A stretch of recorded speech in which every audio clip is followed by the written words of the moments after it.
नमस्कार, सत श्री अकाल, किवें हैं सारे। शुरू करते हैं आज का टॉपिक। आज हम फोर्थ केस डिस्कस करेंगे पर्टिकुलर इंटीग्रल में। यहाँ पे जो हमारा केस है वो क्या होगा, we are going to take capital X as E raise to power A x into V. और वी क्या है, again a function of X, X का ही फंक्शन है। अभी हमें पता है पर्टिकुलर इंटीग्रल हम किस तरह से लिखते हैं। We are writing 1/f(d) into capital X. और कैपिटल एक्स क्या हो गया हमारे पास, e raise to power A x into we.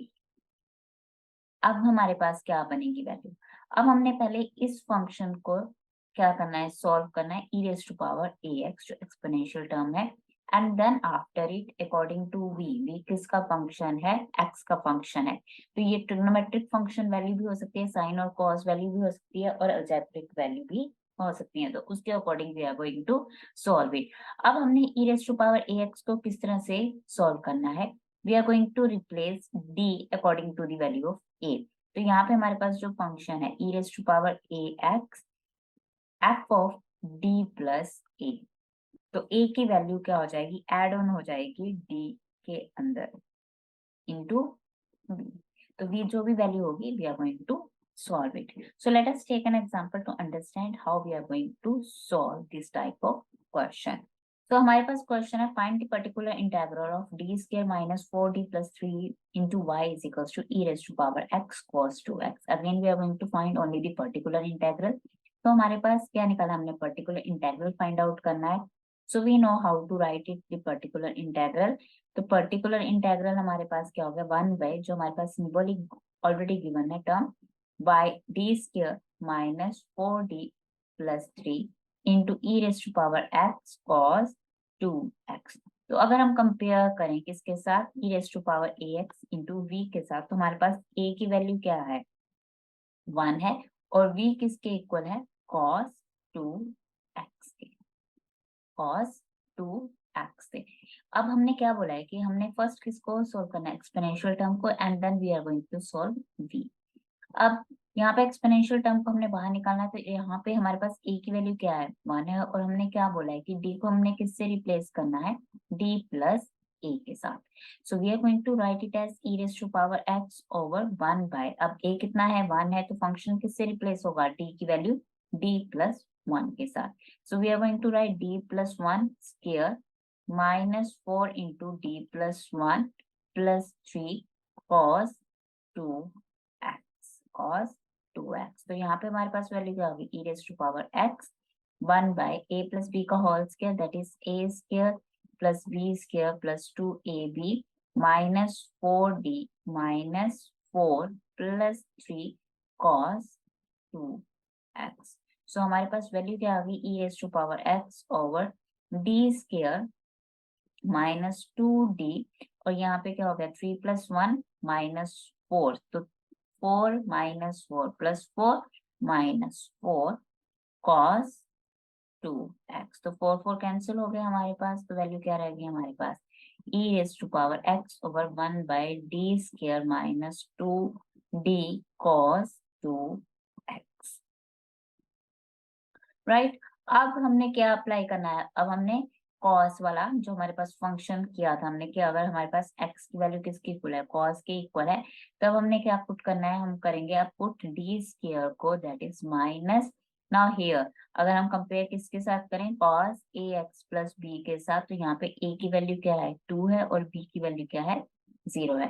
तो D square is equal to minus A square, और a किसके इक्वल है, 2 के इक्वल है, और 2 का स्क्वायर कितना हो गया, 4। So let us put this value. तो यहाँ पे वैल्यू अगर हम पुट करते हैं, then we are going to get e raise to power x 1 minus 4 minus 2d cos 2x।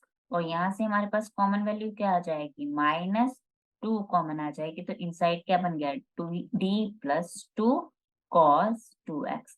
अब हमें पता है अगर हमारे पास डिनोमिनेटर में d प्लस 2 हो रहा है, तो इसको हम क्या करेंगे, रैशनलाइज करेंगे, तो किससे हो जाएगा, d-2 के साथ। तो हमारे पास एट द एंड क्या आ गई वैल्यू, e raise to power x d-2 over -2 into D square minus 4 cos 2x। अब अगेन क्या है, डी स्क्वायर की वैल्यू क्या है, -4 है, तो पुट कर देते हैं यहाँ पे e raise to power x d minus two into minus four cos 2x, or we can write it as e raised to power x d minus 2 into minus 8 cos 2x। तो ये आगे value 8 into 2 कितना हो गया 16, e raise to power x by 16 multiply कर दो d minus 2 को cos 2x के साथ, तो d cos 2x minus 2 cos 2x। तो यहाँ पे हमारे पास वैल्यू आ गई e raise to power x by 16, d का डेरिवेटिव, d क्या है आपका derivative with respect to x। तो हमारा cos का डेरिवेटिव क्या हो गया minus sine 2x into 2 minus 2 cos 2x।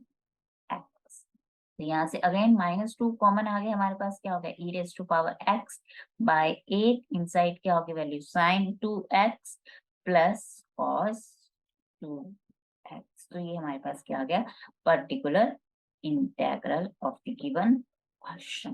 So let us discuss one more question related to this one so that it will be clear to you. So find the particular integral of d square minus 2d into y is equals to e raised to power x sin x. तो हमारे पास particular integral क्या हो जाएगा, particular integral is 1 by f of t, that is d square minus 2d into e raised to power x sin x।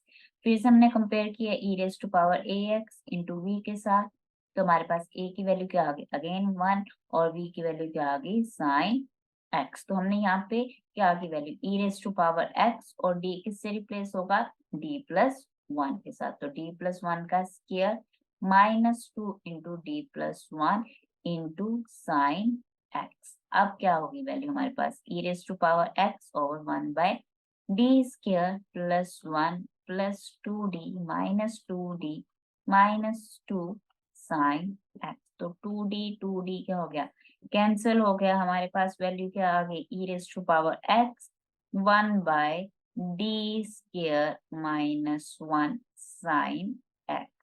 और यहाँ पे अब d square किसके इक्वल होगा माइनस a स्क्वायर, और माइनस कितना है a कितना है आपके पास माइनस a इज 1 का स्क्वायर इज अगेन 1। तो हमारे पास वैल्यू आ गई e raise to power x over minus 1 sine x, and that is equals to e raised to power x over minus 2 sin x. So that is your particular integral. तो last case हमारे पास रह गया है other than, अगर जो भी हमने 4 cases discuss किए हैं अगर इसके अलावा कुछ वैल्यू आ जाए हमारे पास, अब हमारे पास सीकेंट एक्स आ जाए tan x आ जाए या फिर कोई और वैल्यू आ जाए x sin x आ जाए, मीन्स अब e raise to power x into sine X तो हमने कर लिया, अब एक्सपोनेंशियल की जगह कुछ और वैल्यू आ गई x sin x आ जाए या x sin स्क्वायर x आ जाए, so how we are going to solve, उसके लिए लास्ट एक हमारा केस रह गया है, वो केस हम डिस्कस करेंगे in the next video. So that about this topic. So good bye, take care, if you like it then subscribe it, good bye and take care.